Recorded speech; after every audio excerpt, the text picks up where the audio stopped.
आज हम बात करेंगे भारत के प्रथम क्रांतिकारी के रूप में विख्यात मंगल पांडे के बारे में। भारत के प्रथम क्रांतिकारी के रूप में विख्यात मंगल पांडे देश के पहले स्वतंत्रता संग्राम सेनानी कहलाते हैं। इन्होंने 1857 में भारत के स्वाधीनता संग्राम में महत्वपूर्ण भूमिका निभाई है।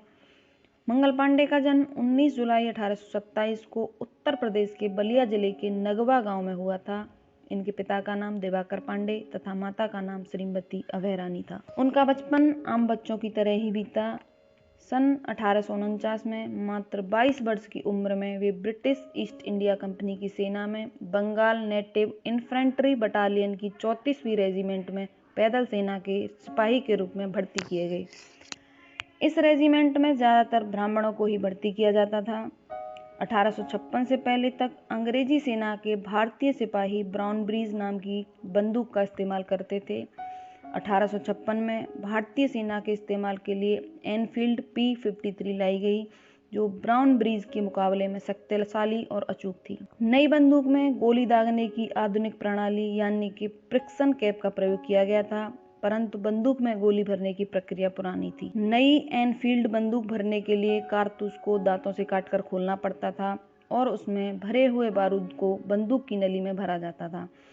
कारतूस के बाहरी आवरण में चर्बी होती थी, जो कि उसे पानी की सीलन से बचाती थी। इसी समय भारतीय सिपाहियों के बीच यह बात फैल गई कि इस राइफल में इस्तेमाल किए जाने वाले कारतूसों में गाय और सूअर की चर्बी का इस्तेमाल किया गया है। इस वजह से हिंदू और मुस्लिम सैनिकों की धार्मिक भावनाओं को ठेस पहुंच रही थी।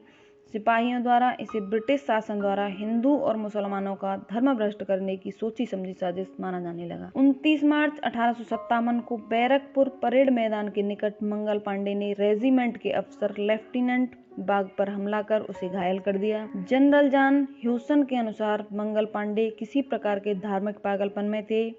जनरल ने जमादार ईश्वरी प्रसाद को आदेश दिया कि मंगल पांडे को गिरफ्तार कर लिया जाए।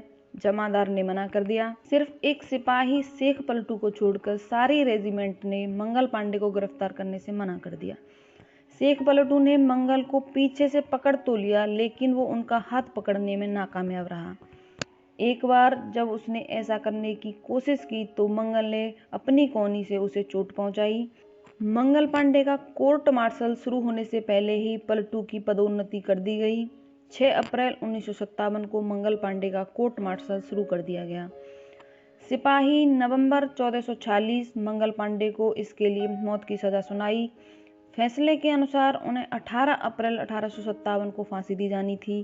अंग्रेजों को डर था कि मंगल पांडे ने विद्रोह की जो चिंगारी जलाई है वह देश भर में कहीं ज्वाला न बन जाए, इसीलिए तय तारीख से 10 दिन पहले ही 8 अप्रैल 1857 को मंगल पांडे को फांसी दे दी गई। मात्र 30 साल की उम्र में उन्होंने अपने जीवन को देश के नाम कुर्बान कर दिया। पहली बार इन्हीं के नाम के आगे शहीद लगाया गया था।